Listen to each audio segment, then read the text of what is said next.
الشيطان اللعين الرجيم بسم الله الرحمن الرحيم الحمد لله رب العالمين والصلاة والسلام على أشرف الأنبياء والمرسلين وخاتم النبيين أبي القاسم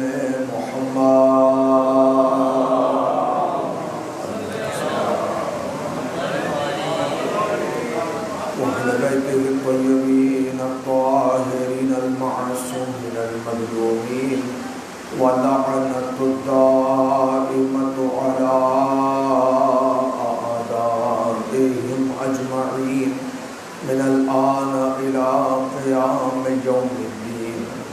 أما بعد فقد قال الله تبارك وتعالى في محكم كتابه المجيد وفرقانه الحميد وأصدق القائلين وقوله الحق.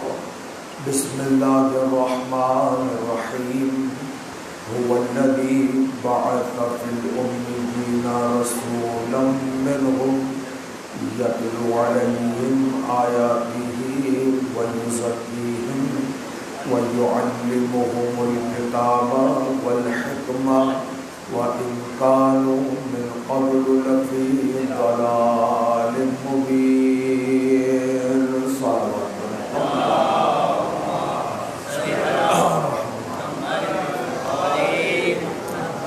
عزیزان محترم، سالانہ مجلس اعضا ہے، اس کے لیے سرنامہ کلام نے سورہ جمعۃ المبارکہ کی ابتدائی آیات کی تلاوت کا شرف حاصل کیا ہے. اس کے ذیل میں چند گزارشات آپ حضرات کی بیدار اور شاداب سماعتوں کی نظر رکھیے کر کے آپ سے اجازت چاہوں گا. اس دعا کے ساتھ کہ پروردگار اس عبادت کو اپنی بارگاہ میں شرف و قبولیت عطا فرمائے. پروردگار بحق محمد اور آل محمد بانیان مجلس کی توفیقات خیر میں اضافہ فرمائے. حاضرین مجلس کی حاجات کو اپنی بارگاہ میں منظور و مقبول فرمائے. حاضرین و سامعین اور اس آبادی میں رہنے والے تمام مومنات کو زمینی آسمانی آفتوں سے محفوظ فرمائے. پروردگار بحق محمد اور آل محمد جہان بھر میں جہاں جہاں زادار مصروف اعضا ہیں انہیں دشمنوں کے شر سے محفوظ فرمائے. پروردگار اس مجلس سے اعضا اس فرش اعضا کے صدقے میں جو مومنین بیمار ہیں انہیں صحت کاملہ و عاجلہ نصیب فرمائے. زندگی میں زیارت امام حسین نصیب فرمائے. مر جانے کے بعد شفاعت امام حسین نصیب فرمائے.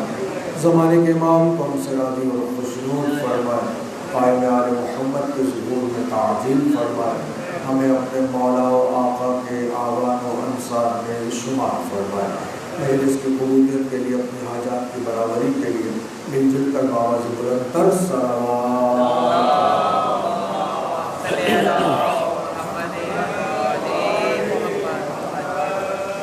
عزیزان محترم، سورہ جمعۃ المبارکہ اس کی ابتدائی آیات میں پروردگار عالم ختمی مرتبت احمد مجتبیٰ محمد مصطفیٰ صلی اللہ علیہ وآلہ وسلم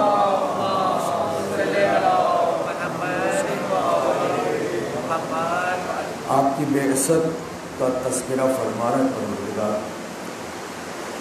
اور بعثت کا ذکر اس انداز سے فرمایا کہ هو الذی بعث فی الأمیین رسولا منہم، کہ اللہ وہی ہے کہ جس نے امیین میں رسول بھیجا ہے. یتلو علیہم آیاتہ، جو آیات کی تلاوت کرتا ہے. ویزکیہم، جو لوگوں کے نفسوں کو پاک کرتا ہے. ویعلمہم الکتاب والحکمہ، جو لوگوں کو کتاب اور حکمت کی تعلیم دیتا ہے. وَإِنْ كَانُوا مِنْ قَبْلُ لَفِي ضَلَالٍ مُبِينٍ، اس سے قبل یہ کھلی ہوئی گمراہی میں مبتلا تھے. یہ معاشرہ آپ کے آنے سے پہلے کھلی ہوئی گمراہی میں مبتلا تھا. یہ ان آیات کا ترجمہ ہے جو آپ سب جانتے ہیں اور آپ کے اذہان عالیہ میں محفوظ بھی ہے. چونکہ میں نے ان آیات کو اس لیے تلاوت کیا ہے کہ ابھی جو خمسہ مجالس تھا اس کے جو سرنامہ کلام میں آیت تھی وہ سورہ آل عمران کی آیت نمبر 164 تھی، جس کا ایک حصہ پورا یہی تھا جو سورہ جمعہ میں آپ حضرات سنتے رہتے ہیں، تلاوت کرتے رہتے ہیں۔ اس میں پروردگار عالم مومنوں پر احسان اور مومنوں پر احسان کرنے کے بعد ان میں رسول کو مبعوث کرنا اور یہ بتانا کہ وہ انہی میں سے تھا جسے میں نے رسول مبعوث کیا، انہی سے یعنی مومنوں میں سے ہی تھا، اسے میں نے رسول بنا کر بھیجا۔ پھر پورا حصہ وہی ہے جو سورہ جمعہ میں آتا ہے، یتلو علیہم آیاتہ ویزکیہم ویعلمہم الکتاب والحکمہ وإن کانوا من قبل لفی ضلال مبین۔ یعنی یہ مفہوم 3 مرتبہ قرآن مجید میں آیا ہے، جس میں سے دوسرا مرحلہ یہ سورہ جمعہ ہے۔ اب چونکہ ایک طرف سورہ آل عمران، چونکہ آپ حضرات تمام وہ خمسہ سن چکے ہیں، اس لیے میں سورہ جمعہ سے اس کو ملا رہا ہوں کہ مومنوں پر ہم نے احسان کیا، لقد من اللہ علی المؤمنین، اللہ نے مومنوں پر احسان کیا، اذ بعث فیہم رسولا، کہ اس نے ان میں رسول کو مبعوث کیا، من انفسہم، جبکہ وہ رسول انہی مومنوں میں سے ایک تھا۔ پھر یتلو علیہم آیاتہ ویزکیہم ویعلمہم الکتاب والحکمہ وإن کانوا من قبل لفی ضلال مبین۔ سورہ جمعہ میں کیا ہے؟ هو الذی بعث فی الامیین رسولا منہم، بس ساری بات وہی ہے، بس ایک لفظ امی ہے یہاں پر، اور وہاں پر مومنوں کا ذکر ہے۔ یہاں امیین میں مبعوث کرنے کا ذکر ہے، اور وہاں پر مومنوں میں سے ہم نے ایک رسول کو مبعوث کیا۔ وہاں یہ نہیں تھا کہ کن میں مبعوث کیا ہے، جبکہ وہاں پر ابتدا میں ہی مومنوں کے ساتھ فیہم رسول لگا کر پروردگار عالم نے واضح فرمایا کہ ان میں ہم نے، یعنی مومنوں میں ہم نے رسول کو مبعوث کیا جو ان مومنوں میں سے ہی تھا۔ سورہ جمعہ میں ارشاد فرمایا کہ ہم نے امیین میں رسول کو مبعوث کیا ہے، اور اس کی آگے خصوصیات کو بیان فرما دیا۔ میں زیادہ وقت نہیں لوں گا آپ حضرات کا، بس آپ سے توجہات کا طالب ہوں، آپ توجہ فرمائیے گا تو انشاءاللہ کوئی ایک آدھ لطیف سی بات آپ کی خدمت میں عرض کروں گا، 2-4 جملے مصائب کے ہیں اور میری استماع ہو جائے گی، کوئی بہت زیادہ لمبی چوڑی تقریر نہیں ہے۔ اب چونکہ بہت سارے معاملات ہیں، کہنے کو تو بے تحاشا نکات ہیں ان آیات میں، سورہ جمعہ ہو چاہے سورہ آل عمران ہو، لیکن میں ان میں سے صرف 1 یا 2 کی طرف اشارتاً آپ کی خدمت میں گزارشات عرض کرنا چاہ رہا ہوں۔ چونکہ پروردگار عالم نبی بھیج رہا ہے، پیغمبر بھیج رہا ہے، اور اس کے تذکرے سے پہلے پروردگار عالم جو تذکرہ کر رہا ہے وہ کیا ہے؟ یسبح للہ ما فی السماوات و ما فی الارض ملک القدوس العزیز الحکیم هو الذی بعث، پھر بات آگے بڑھی۔ اس سے پہلے پروردگار عالم نے، یعنی ختمی مرتبت کی بعثت کے ذکر سے قبل پروردگار عالم نے خود اپنا تعارف بیان کیا ہے کہ یسبح للہ ما فی السماوات و ما فی الارض ملک القدوس العزیز الحکیم، یعنی جو کچھ بھی زمین و آسمان میں ہے وہ اسی کی تسبیح کر رہی ہے۔ کس کی تسبیح ہو رہی ہے؟ پروردگار کی تسبیح ہو رہی ہے۔ یہ یسبح جو ہے، بزرگ تشریف فرمائے، اس کی عرض کر رہا ہوں، عام طور پر تو اس کے معنی یہ ہوتے ہیں کہ تسبیح، جیسے سبحان الذی اسریٰ بعبدہ، بابرکت ہے وہ ذات، وہاں یہ ترجمہ نہیں کیا جاتا کہ تسبیح بابرکت ہے وہ ذات۔ یہاں پر کیا ہے؟ یسبح للہ ما فی السماوات، تسبیح اللہ کے لیے۔ تو کیا معنی کریں کہ برکتیں اللہ کے لیے ہیں؟ اللہ کو برکت کی کیا ضرورت ہے؟ وہ ہمیشہ سے ہے، ہمیشہ رہے گا، تو برکت کے تو معنی ہی ختم ہو گئے۔ اس لیے کہ برکت کے معنی اضافہ ہونے کے نہیں ہیں۔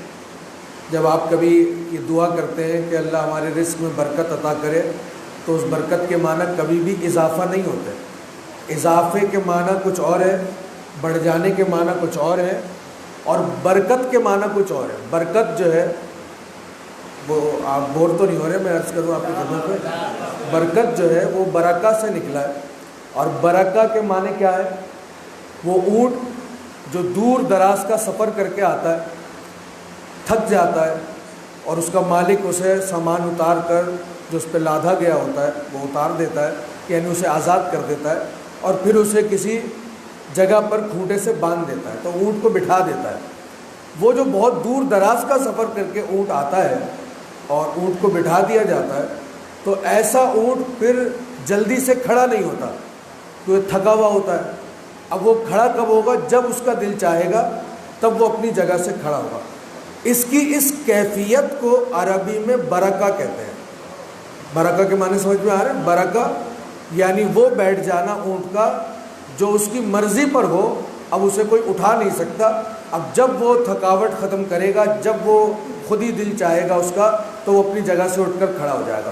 یعنی اونٹ کا بہت دیر تک بیٹھے رہنا عربی میں کہلاتا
اور جب بزرگ بیٹھے تھے تو مجلس ہوئی، مجلس ختم ہو گئی، اور ختم ہونے کے بعد مجھے کہیں لے جا کر بٹھا دیا گیا۔ جہاں مجھے بٹھایا تو حسب عادت، حسب روایت، علاقے کے بزرگ جو سامعین ہوتے ہیں وہ آ جاتے ہیں، ایسے ہی بلا وجہ بھی آ جاتے ہیں، پوچھنے کے لیے بھی آ جاتے ہیں، حوصلہ افزائی کرنے بھی آ جاتے ہیں۔ یہ مزاج ہے سامعین کا۔ تو کہا بزرگ جو ہے نا وہ جمع ہونا شروع ہو گئے۔ اب جو آ رہا ہے کہہ رہا ارے قبلہ کیا بات ہے، سبحان اللہ، کیا آپ کا لحن، کیا آپ کی آواز، اور کیا آپ کا انداز، اور کیا الفاظ کا چناؤ، اور کیا خطابت کا فن، اور یہ اور وہ جو آ رہا ہے کہے چلے آ رہا ہے، میں شکریہ شکریہ شکریہ کہے جا رہا ہوں۔ کہ اب سب مل کر میری تعریفیں کر رہے ہیں، توجہ فرما رہے ہیں آپ، یہ سب مل کر میری تعریفیں کر رہے ہیں، سمجھ رہے ہیں، سب مل کر تعریفیں کر رہے ہیں، مطلب جان بھی دے دیں گے اتنی تعریفیں کر رہے ہیں، کھانا پینا تو دور کے بعد جان بھی دے دیں گے۔ کب یہ آخری والا جو آیا یہ بھی بیٹھ گیا، ارے بھائی قبلہ کیا بات ہے۔ اب یہ ایک دوسرے کو دیکھنے لگے، اور ایک جو سب سے پہلے آیا تھا اس نے کہا بھائی واہ واہ ماشاءاللہ کیا بات ہے، اس عمر میں یہ خطابت، یہ تقریر، یہ مطالعہ، واہ واہ سبحان اللہ۔ لیکن ایک مسئلہ ہے، دیکھیں آپ کی گفتگو شروع سے آخر تک ہمیں سمجھ میں آئی، بہت اچھے آپ نے دلیل بھی دی، بہت اچھا استدلال کیا آپ نے، آیات روایت واقعات کو بہت اچھا ملایا، مگر تکلیف دہ بات یہ ہے کہ ہم ایک ان پڑھ کی تقریر سن رہے تھے۔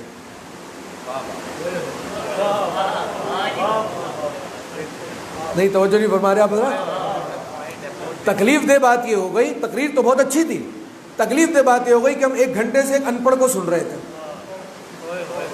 اب مثلاً ایک بندے کی اتنی تعریفیں کر دے کہ واہ واہ واہ واہ، اور ایک لمحے کے لیے اس کو دھڑ کر کے گرا دے، تو ظاہر ہے منہ تو اترے گا۔ اب یہ قبلہ کہنے لگے کہ جیسے مجھے کہا کہ بھائی واہ واہ واہ واہ، مگر 1 گھنٹے سے ایک ان پڑھ کی باتیں سن رہے تھے، تو میں تو کہا یہ کیا بے وقوف لوگ ہیں، کیا یہ بے وقوفوں سے میں اپنی تعریفیں سن سن کے خوش ہو رہا تھا، یہ تو بے وقوف نکلے۔ میں نے کہا حضور آپ نے کیسے اندازہ لگایا کہ میں ان پڑھ ہوں، ابھی تو آپ اتنی تعریفیں کر رہے ہیں، جب اتنی تعریفیں کر دی تو میں ان پڑھ کہاں سے ہوا؟ کہا نہیں میاں، تعریف اپنی جگہ ہو تم ان پڑھ۔ تو ابھی آپ نے کہا اتنا اچھا لحن، اتنا اچھی آواز، اتنی اچھی قرأت، اتنی بہترین حدیث اور استدلال، تو یہ سارے کام نہیں وہ سب ٹھیک تھا، ہو تم پڑھے، لکھے نہیں ہو، ان پڑھ ہو۔ کہا میں پریشان، میں نے کہا بھائی میں ان پڑھ ہوں، آپ کو کیسے پتا چلا میں ان پڑھ ہوں؟ چلو تقریر چھوڑ دو، اب مجھے یہ بتاؤ، توجہ فرما رہے، مثال ذہن میں رہے گی انشاءاللہ۔ کہا چلو تقریر چھوڑ دو میری، اب اسی پہ بات کرو مجھ سے کہ میں ان پڑھ کیسے ہوں؟ کہا ہاں یہ بات ہوئی نا کہ ہم یہ کیسے سمجھ پائے کہ تم ان پڑھ ہو؟ کہنے لگے میاں تم بچے ہو، ہم بچے نہیں ہیں، ہم اسی بستی میں پیدا ہوئے، اسی میں جوان ہو گئے، اسی میں بوڑھے ہو گئے، اور میرے تو گھر کے سامنے مدرسہ ہے، اور میرے گھر کی پشت پر ہی کالج ہے اس گاؤں کا۔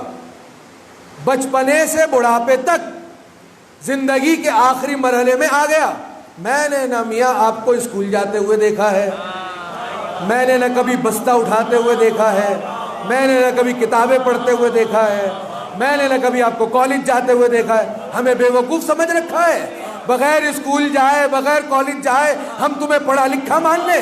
کہا میں نے سنا اور میں نے سر پکڑ لیا کہ یا اللہ کن لوگوں میں آ کر پھنس گیا۔ کہا لیکن ان مومنوں نے، ان لوگوں نے میرا ایک بہت بڑا مسئلہ حل کر دیا کہ غلام عابد عسکری کا مسئلہ یہ حل ہو گیا کہ میں آج تک نہیں سمجھ پاتا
تو طے کر لیا کہ قربان کرنا ہے، مگر لوگوں نے سمجھا نہیں، لوگوں نے سمجھا نہیں۔ اگر آپ کسی سے کہیں میں تو تمہارے خاطر جان دے دوں گا اور وہ نکال کے گولی مار دے آپ کو، کیا یہ آپ نے انصاف کیا اس کے ساتھ؟ اور پھر جب اس کے ورثاء آ کے کھڑے ہوں اور آپ 10 لوگوں کو گواہ لے کر آ جائیں، کیا اس نے نہیں کہا تھا میری جان لے لو، تمہارے لیے جان دے دوں گا؟ کہا تھا، کہا میں نے لے لی۔ کوئی عقل مند آدمی مانے گا اس بات کو؟ تو یہ اتنی موٹی سی بات آپ کو سمجھ میں آتی ہے؟ پھر یہ سوال کہاں سے پیدا ہو گیا کہ جب حسین گئے ہی قتل ہونے اور شہید ہونے تھے تو رونا کس بات کا؟ انہوں نے تو طے کر لیا تھا کہ دین اگر بچنے کی کوئی اور دوسری صورت نہیں ہے تو میں تیار ہوں، لیکن کیا ان کا یہ حق بنتا تھا کہ انہیں قتل ہی کر دیا جائے؟ اور نہ صرف قتل کر دیا جائے بلکہ بے دردی سے قتل کیا جائے، اور ایسی بے دردی سے قتل کیا جائے کہ کربلا میں، عزیزان محترم یاد رکھیے گا میری بات، کربلا میں ظلم ایجاد ہوئے ہیں، بار بار میں نے عرض کیا آپ کی خدمت میں خمسے میں بھی کہ ظلم ایجاد ہوئے ہیں، ایسے ایسے ظلم کربلا میں سامنے آئے جو کربلا سے پہلے نہیں تھے، نہ ایسے افراد کربلا سے پہلے تھے۔ آپ دیکھیے کہ علی کی بیٹی اپنے گھر میں ہے اور بیان کر رہی ہے۔ یہ بیان کب کیا؟ جب 11 محرم آئی، اور 11 محرم کو جب اسیر بنا کر قافلے کو لے جایا جانے لگا تو بہن نے بھائی کو دیکھا اور دیکھ کر کیا کہا؟ انت اخی الحسین، کیا تو ہی میرا بھائی حسین ہے؟ اجرکم علی اللہ، زیادہ مصائب نہیں پڑھوں گا، کیا تو ہی میرا بھائی حسین ہے؟ جس بہن اور بھائی کی محبت آپ سنتے چلے آئے ہیں، کیسے ممکن ہے پہچانا ہی نہیں؟ یہ کوئی مبالغہ نہیں تھا کہ بہن نے کہہ دیا کیا تو ہی میرا بھائی حسین ہے، نہیں، مبالغہ نہیں تھا، اس لیے کہ حسین کے جسم مبارک پر کوئی جگہ ایسی نہیں تھی کہ جہاں زخم نہ ہو۔ اور یہ میں عصر عاشور کی بات نہیں بتا رہا، 11 محرم سر تن سے جدا ہو گیا ضرب مار مار کے حسین کا، تو اس کے بعد بس اتنا ہی ہوا؟ نہیں، پھر لاشائے حسین کو لوٹا گیا۔ میں نے ایک لفظ صرف کیا ہے، لاشائے حسین کو لوٹا گیا۔ کوئی حسین کا امامہ لوٹ رہا تھا۔ اب سمجھ میں آیا حسین نے لباس کیوں تبدیل کیا تھا، کہ جب اماں فضہ کو کہا لے آؤ، کہا مولا یہ پھٹا ہوا لباس، کا اس لیے کہ ہو سکتا ہے میرے شہید ہو جانے کے بعد لوگ میرا لباس میرے جسم سے اتاریں۔ میں نے بہت آرام سے کہا تاکہ آپ ناراض نہ ہو جائے۔ حسین نے کہا میں نہیں چاہتا میرا عریان لاشا کربلا میں پڑا ہے، اس لیے میں یہ بے قیمتی پھٹا ہوا لباس پہن کر جا رہا ہوں کہ کوئی سمجھے کہ اس کی قیمت ہی کیا ہوگی، وہ میرے جسم پر لباس چھوڑ دے۔ لاشا حسین کو لوٹا گیا۔ ایسے میں کسی نے دیکھا کہ حسین کے انگلی میں انگشتری ہے، اتارنا چاہتا تھا اترتی نہ تھی۔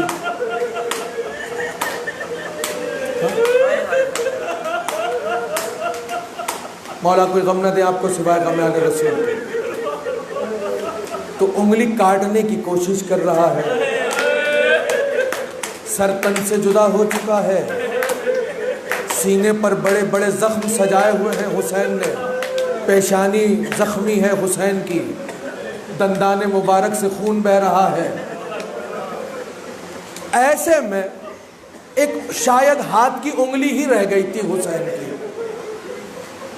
بات پہنچ گئی، یہ لوٹ کر چلا گیا، بس اتنا ہوا؟ نہیں، اتنا تھوڑی ہوا، ابھی تو جسم پر تیر لگے تھے۔ پھر آواز آئی، لاشوں کو پامال کرو۔